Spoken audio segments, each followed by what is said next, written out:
আপনারাই বলুন তো, আপনাদের বাড়িতে চিলি চিকেন রান্না করতে গিয়ে চিকেন পকোড়া যেটা আগে রান্না করেন সেটা কি শেষ হয়?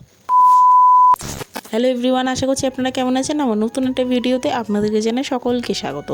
আমাদের বাড়িতে প্রথমত হচ্ছে কি, চিলি চিকেন রান্না করতে গেলে আমাদের বাড়িতে চিকেনের যে পকোড়াটা আগে রেডি করে রাখি, সেই চিকেন পকোড়াটা আগে থেকে শেষ হয়ে যায়। সেই কারণে আমাদের বাড়িতে একটু চিকেনটা এক্সট্রা আনা হয়, মানে ওই চিকেন পকোড়াও খাওয়া হবে আবার চিলি চিকেনও রান্না করা হবে। সেদিনকে রাত 9টার সময় রান্না করতে গেছিলাম, তা 9টার সময় রান্না করতে গিয়ে 11টা বেশ বেজে গেছিলো।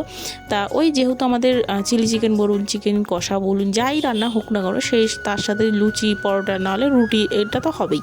এবার সেই কারণে 11টা সাড়ে 11টা বেজে যায়। এবার প্রথমত হচ্ছে চিকেন কষার থেকে হচ্ছে চিলি চিকেনের রান্না করাটা বেশি ঝামেলা আমি মনে করি। কারণ হচ্ছে কোটো বাছো, তারপর হচ্ছে ম্যারিনেট করে নিয়ে কিছুক্ষণ রেখে নিয়ে তারপর গিয়ে চিকেন পকোড়াগুলো একবার না ভেজে দুবার করে ভাজতে হবে। তারপর ভাজাভুজি হয়ে গেলে তারপর গিয়ে চিলি চিকেন রান্না করতে হবে। কিন্তু ওই যে চিলি চিকেন রান্না করার আগে যে চিকেন পকোড়াগুলো খেতে কিন্তু বেশ লাগে, কারণ ওই যে লাল লাল ব্রাউন একদম মানে এত সুন্দর একটি ঘ্রাণ বেরায় রসুনের গন্ধে, যেটা বেশ ভাল লাগে। কিন্তু এবার আপনারা একটু কমেন্টের মাধ্যমে আমাকে একটু জানান তো, যে আপনার চিলি চিকেন ভাল লাগে না চিকেন পকোড়া ভাল লাগে, আর মটন না চিকেন খেতে আপনি খুব ভালোবাসেন। আমাকে যদি জিজ্ঞেস করেন তাহলে আমি তো বলবো চিকেনটাই খুব একটা ভালোবাসি। কারণ দেখুন, মটন খাই না এমন নয়, কিন্তু প্রথমত হচ্ছে কি, আমাদের বাড়িতে চিকেনটাই বেশি হয়। মানে আমাদের জানেনই তো, আমার যে কটা ভিডিও দেখেন প্রায় দেখবেন চিকেন চলছেই, কোনো ব্যাপার নয়। সেক্ষেত্রে চিকেনের ভোটটাই আমি বেশি দেবো, মানে চিকেনের দিকে আমি হাত তুলবো বেশি পরিমাণে। তারপর হচ্ছে সেদিনকে আর সস ছিল না, সস বলতে গেলে যে চিলি সস, সোয়া সস এগুলো কিছু অনেকটাই ছিল না।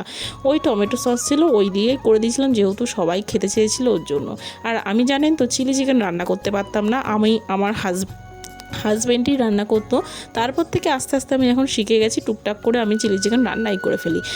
তারপর যখন সব কিছু হয়ে গেছিলো, তারপর লাস্টে আমি একটু কর্নফ্লাওয়ার গুলে দিয়ে দিয়েছিলাম, তাতে একটু সুন্দর মাখো মাখো ব্যাপারটা হয়, আর দেখতেও হেভি হয়েছিল, খেতেও কিন্তু দারুণ হয়েছে।